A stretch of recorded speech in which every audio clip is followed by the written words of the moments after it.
ស្រឡាញ់គេបែដងគ្មានក្តីសោកទេ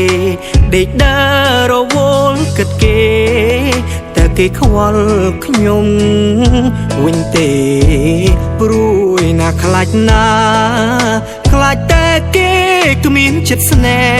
ហ៍ជីវភាពយើងត្រឹមអ្នកស្រែខ្លាចគេមិនស្នេហ៍មិនផ្ញើវាសនាអារម្មណ៍មិនសទឹកមកបាត់ភាពរីករាយអ៊ុលអាំងពីបាក់និយាយ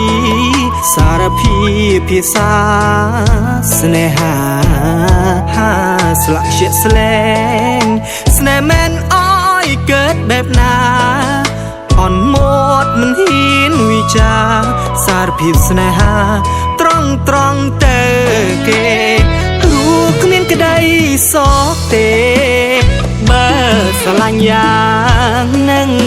ចង់តែប្រាប់អើយគេដឹងបើដឹងគេខឹងខ្ញុំទេបើសិនប្រាប់ហើយខ្ញុំខំអើយខ្ញុំសុំទោផងណា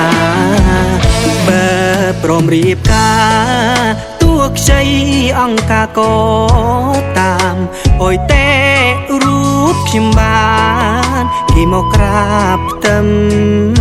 រៀបការដីស្រែគេមែ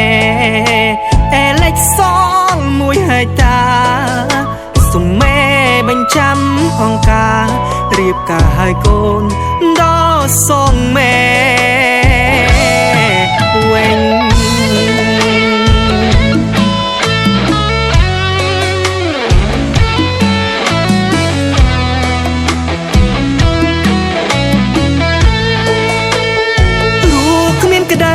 សោកទេ